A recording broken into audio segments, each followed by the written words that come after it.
Hi all, welcome to PSC voice. നമ്മൾ ഇന്ന് നോക്കാൻ പോകുന്നത് റീസെൻറ്റ് കറണ്ട് അഫെയർ ആയിട്ടുള്ള മാധവ് ഗാഡ്ഗിലിനെ കുറിച്ചിട്ടാണ്. പൂർണ്ണനാമം എന്താണ്? മാധവ് ധനഞ്ജയ ഗാഡ്ഗിൽ എന്നാണ്. ജനനം 1942.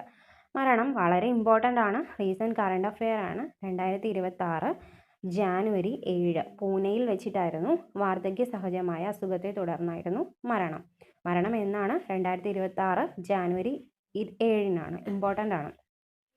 ഏത് രംഗത്താണ് അദ്ദേഹം പ്രശസ്തനായത്? പരിസ്ഥിതി ശാസ്ത്രജ്ഞൻ അഥവാ എക്കോളജിസ്റ്റ് എന്ന് പറയുന്ന രംഗത്താണ് അദ്ദേഹം പ്രശസ്തനായത്.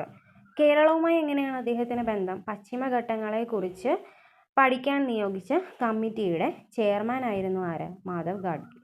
പശ്ചിമഘട്ട പരിസ്ഥിതി വിദഗ്ധ സമിതി WGEEP Western Ghats ecology expert പാനലിൻ്റെ ചെയർമാൻ ആയിരുന്നു. ഈ സമിതി എന്നാണ് രൂപീകരിക്കുന്നത്? 2010.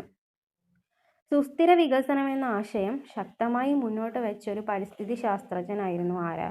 മാധവ് ഗാഡ്ഗിൽ. സസ്റ്റൈനബിൾ ഡെവലപ്മെൻറ്റ് എന്ന് പറയുന്ന ആശയം ശക്തമായി മുന്നോട്ട് വെച്ച ശാസ്ത്രജ്ഞൻ കൂടിയായിരുന്നു ആര്? മാധവ് ഗാഡ്ഗിൽ.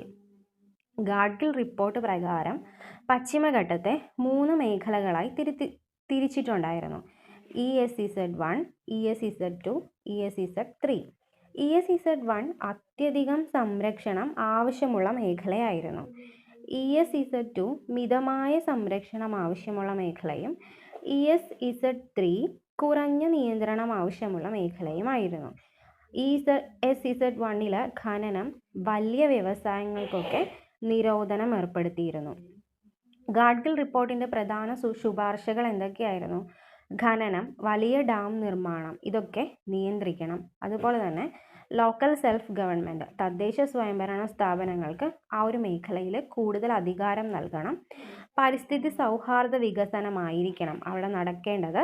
ജനപങ്കാളിത്തം ഉറപ്പാക്കണം. ഇതൊക്കെ സ്റ്റേറ്റ്മെൻറ്റ് ടൈപ്പ് ക്വസ്റ്റ്യൻസ് ആയിട്ട് മേ ബി ചോദിക്കാനായിട്ട് സാധ്യതയുണ്ട്. ഗാഡ്ഗിൽ റിപ്പോർട്ടിൻ്റെ പ്രധാന ശുപാർശകൾ എന്തൊക്കെയായിരുന്നു? ഖനനം, വലിയ ഡാം നിർമ്മാണം ഇവയൊക്കെ നിയന്ത്രിക്കണം. ലോക്കൽ സെൽഫ് ഗവൺമെൻറ്റിന് കൂടുതൽ അധികാരം കൊടുക്കണം. പരിസ്ഥിതി സൗഹാർദ്ദ വികസനം നടപ്പാക്കണം. ജനപങ്കാളിത്തം ഉറപ്പാക്കണം. കേരളം എങ്ങനെയാണ് ഈ റിപ്പോർട്ടിനോട് പ്രതികരിച്ചത്? റിപ്പോർട്ട് വളരെ വിവാദമായി. കർഷകരും രാഷ്ട്രീയ കക്ഷികളും പ്രതിഷേധം നടത്തി.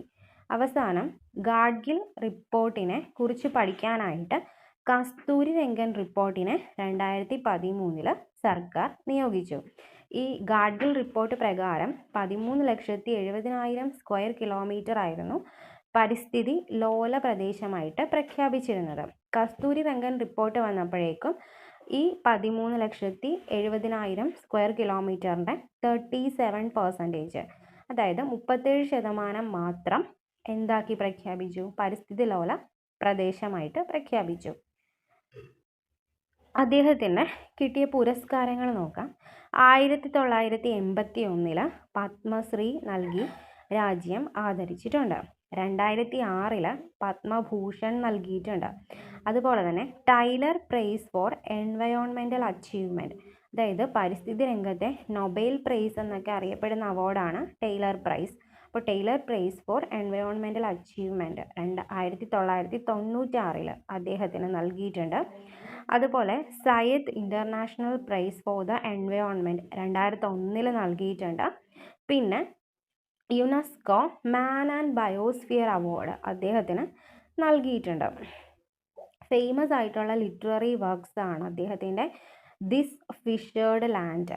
രാമചന്ദ്ര ഗുഹയുമായിട്ട് ചേർന്ന് അദ്ദേഹം എഴുതിയ ഒരു ലിറ്റററി വർക്കാണ് ദിസ് ഫിഷേർഡ് ലാൻഡ്. ഇത് PSC ചോദിച്ചിട്ടുള്ള ഒരു ക്വസ്റ്റ്യൻ ആണ്.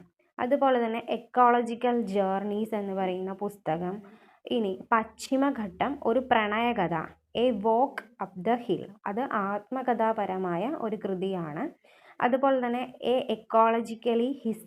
Ecological history of India, then അതുപോലെ diversity, the cornerstone of life. ഇത്രയാണ് അദ്ദേഹത്തിൻ്റെ ഫേമസ് ആയിട്ടുള്ള ലിറ്റററി വർക്ക്സ്. ഈ വീഡിയോ യൂസ്ഫുൾ ആയെങ്കിൽ നിങ്ങൾ ചാനൽ സബ്സ്ക്രൈബ് ചെയ്യുക, സപ്പോർട്ട് ചെയ്യുക. Thank U.